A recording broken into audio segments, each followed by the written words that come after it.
Yes, yes, yes, yes, yes, yes. Come on in. Tell a friend. This is all black everything. We back, we back. We going in this time. We going all the way in, going deep. Like it, share, subscribe it, thumbs up like you're hitchhiking. Let's go. Jumping right into it. Come back with a little series. You know, in the world we have been lied to, and slash did you know? This is a book called When the World Was Black. Did you know at one point in time the whole world was black? Mmm. I'm gonna give you some facts. Do your own research on. This is the intro. Basic in, basic instructions. It says, quote here. This is a quote from John Henrik Clark, one of the great ancestors and the scholars of this knowledge. It says, quote, history is not everything, but it is a starting point. History is a clock that people use to tell their political and cultural time of day. It is a compass they use to find themselves on the map of human geography. It tells them where they are, but more importantly, what they must be. End quote. The great John Henrik Clark.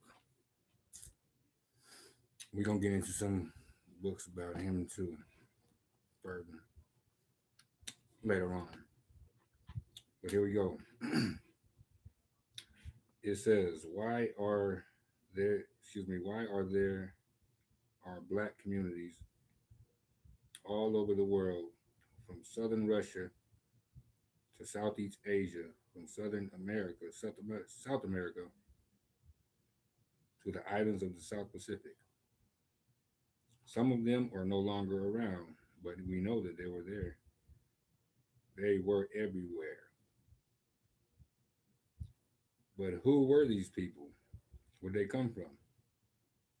How did they get to distant outposts like Easter Island, Terra del Fuego, and even the frigid regions of Northern Europe, Canada, and Siberia? And what role did these people play in establishing the world's first cultures and civilizations? Finally, what happened to them? But you know that, huh? These are all questions. All the questions will be answered in this book, or we will answer in this book. In this book, you'll learn about the history of black people. I don't mean the history you learned in school, which most likely began with slavery and ended with the civil rights movement. I'm talking about black history before that. See, we were taught that our history begins as slavery, and that's it. Like we ain't have nothing going on prior to that. But that is absolutely untrue. But you gotta do some research because they ain't gonna tell you that. You gotta do research on your own. Long before that, in this book, we'll uncover over 200,000 years of black history. Mhm. For many of us, that sounds strange. We can't even imagine what the black past was like before the slave trade, much less imagine that such a history goes back 200,000 years or more. Can you imagine what that does to a person? To grow up believing their people started out as slaves. It's the mental fuckery that they done to us. We still suffering from it right now in 2023. Mm-mm-mm. Perhaps some of us know a little bit about Africa, but how much do we really know? How much do we know about the extent of ancient black empires that span far beyond continental Africa? Chances are very little. In this book, we'll tell the stories you haven't been told. We'll talk about the black migrations that settled the world. We'll talk about the black people who founded the first cultures and civilizations of Africa, Asia, Europe, Australia, the Pacific Islands, and North and South America. No exaggeration. more than 200,000 years of black history across every square inch of the planet Earth. We'll rediscover the past when the world was black. As we learn the history of our ancestors, we'll learn more and more about ourselves. Why study the past? Why are ancient black civilizations important? What do they have to do with us nowadays? Could this information serve as anything more than a source of inspiration? Or are these stories mere reminders of the greatness that once was? I could answer those questions myself, but it makes sense to draw on the wisdom of those who came before me. People like historian John Henrik Clarke, who said the profound words quoted above, or Senegalese scholar Cenk Diop, who said intellectuals out of the past, out to study the past, not for the pleasure they find in doing so, but to derive lessons from it. Talk about this great man here, Cenk Diop. So first, the African origins of civilization. We're gonna get into some of that too. Let's see. This is what Malcolm X meant when he said that in his 1963 message to the grassroots. He said, of all our studies, history is best qualified to reward our research. And when you see that you've got problems, all you have to do is examine the historic methods used all over the world by others who have problems similar to yours. And once you see how they got theirs straight, then you know how you can get yours straight. The great Honorable King Malcolm X, one of the ancestors, lies in paradise. He was echoing the sentiments of his teachers, his teacher, the Honorable Elijah Muhammad, who said in the classic message to the black man, the acquiring of knowledge for our children and ourselves must not be limited to the three R's: reading, writing, and arithmetic. It should instead include the history of the black nation, the knowledge of civilization of men and the universe and all the sciences. It will make us a greater people of tomorrow.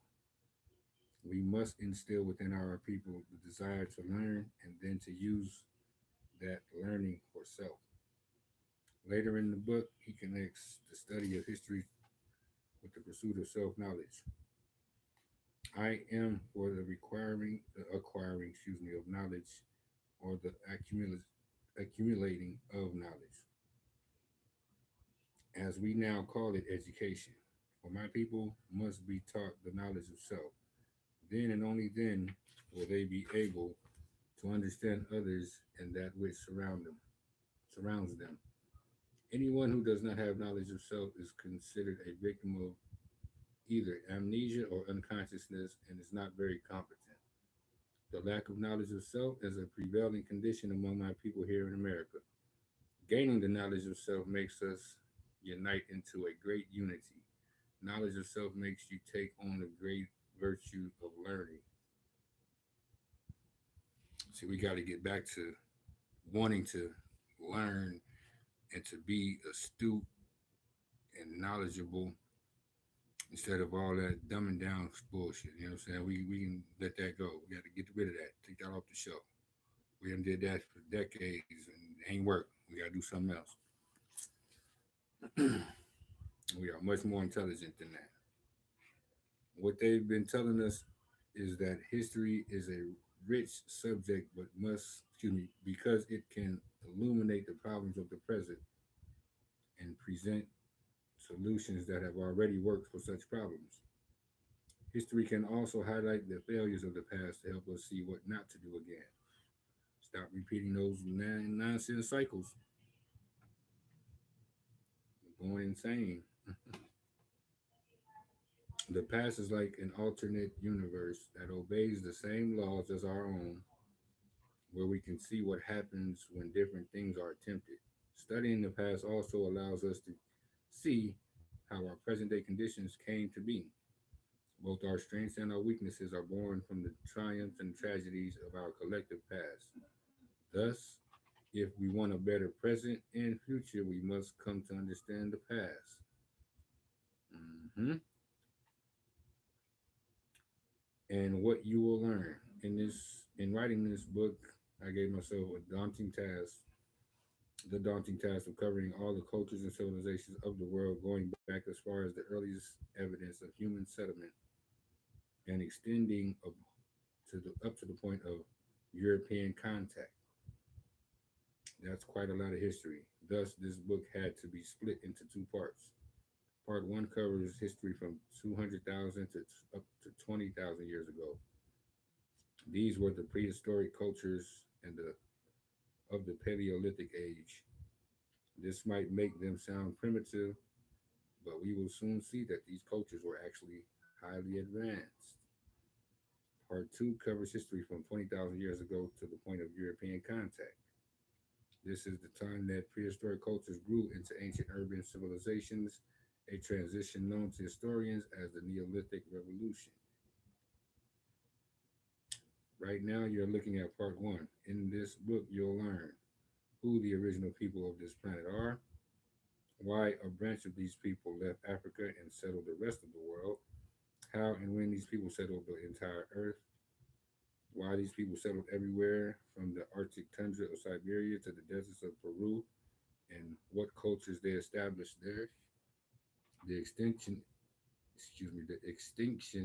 event that nearly wiped out half of the human race, the people who were here before humans, and the threat they posed to human survival, how these threats affected those who survived and became us, how the actions and choices of these original people affect our lives over 100,000 years later, what kind of culture the earliest humans had, and if they were primitive savages or scientifically and culturally advanced, the innovations and technology these original people introduced to all of the world's earliest human cultures, the threats faced by the direct descendants of these people who have survived into modern times, and how we can apply these lessons of the past to the problems of the future.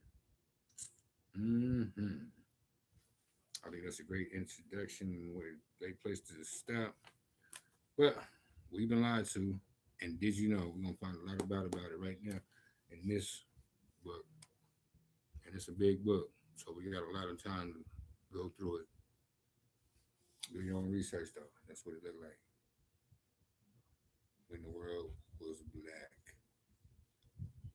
All of the world, North, South America, Europe, Russia, Germany, everywhere. Don't believe me? Just watch. Don't believe me? Just watch. We coming back, y'all. All black everything. Thinkers Planet. Big change, many streams. Like it, share, subscribe, it, thumbs up, like it, hitchhiking. Let's go. hmm No music. We get straight to it.